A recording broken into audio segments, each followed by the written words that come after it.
السلام عليكم.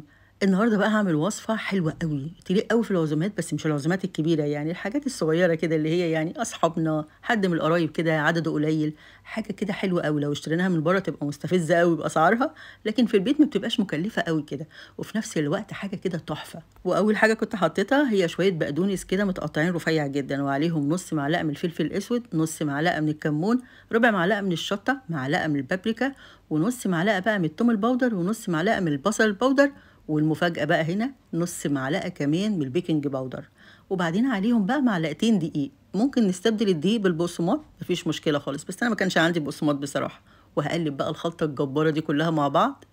وبعد كده بقى جبت نُص كيلو من صدور الفراخ على الوراك، يعني خلطتهم مع بعض، حتة كده من البانيه اللي هي صدر الفرخة قطعتها صغير أوي وضربتها في الكبة، مع حتة كمان من الورك الفرخة علشان خاطر بيبقى طعمها بس حلو شوية وناعم كده، وخلطتهم الاتنين على بعض، عملوا نُص كيلو، وضربتهم عادي خالص في الكبة بتاعة الخلاط الصغيرة دي يا جماعة، مش شرط يعني كبة تانية مخصوصة.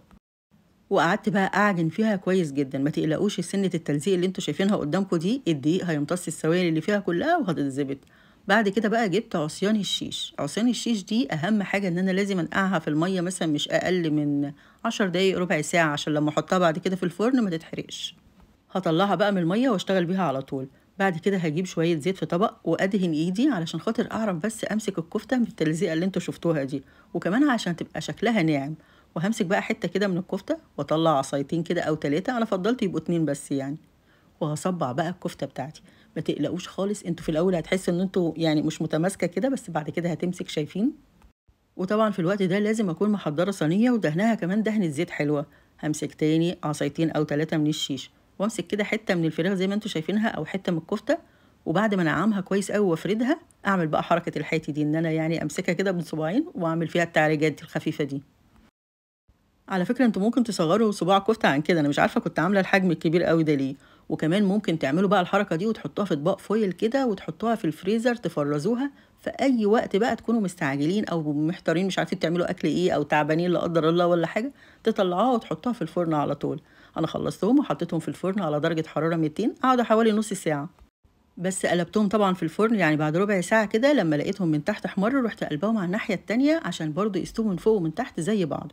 أمّا بقى الحركة اللي أنتم شايفينها دي، فأنا جبت شوية زيت زيتون وقُلت أدهنهم كده وهُم سخنين، علشان بس ياخدوا اللمعة الحلوة دي، طبعًا دي اختياري بس هي بتفرق بصراحة في الشكل حلو أوي. شايفين الجمال؟ بجد حلوة أوي وسهلة جدًا وما أخدتش وقت خالص يعني، هو فرمته بس حتة الفراخ ديّة، وبعد كده حطيتوا عليها شوية التوابل وصبّعتوها وعلى الفرن على طول، طلعت بقى معاكم روعة، أحلى من أحلى حاتي ممكن تجيبوا منه الحاجات الحلوة دي. وطبعًا شوية الممبار القمر دول اللي أنا نزّلت لكم الفيديو بتاعهم قبل كده، كانت حتة أكلة فظيعة، شايفين؟ مستوية من جوّه وحلوة جدًا. عزومة دي والّا مش عزومة؟ مش تنفع والنبي تبقى عزومة حلوة أوي؟ وعايزة أقول لكم إن أنتم مش شرط عشان تبقى عزومة تعملوا يعني أصناف كتير، ده حاجة كده زي دي تبقى حلوة أوي والكل بيحبها وزي الفل، وطبعًا تضاعفوا الكمية حسب عدد الأفراد، كل واحد 3، 4 صوابع ممبار كده مع شوية سلطة وصباع والّا 2 من الكفتة والحمد لله على النعمة. وما تنسوش إن أنا مستنية تعليقاتكم الجميلة علشان ده شيء بيفرحني جدًا، وكمان تعملوا لايك بعد إذنكم يعني وتشيروا الوصفة دي لكل صحابكم وحبايبكم علشان الفيديو بصراحة يكبر وينتشر. والأهم من كل ده بقى إن إحنا نصلي على النبي عليه الصلاة والسلام في التعليقات وكلنا نفكر بعض عشان ناخد أكبر حسنات ممكنة. وألف هنا وشفا، والسلام عليكم.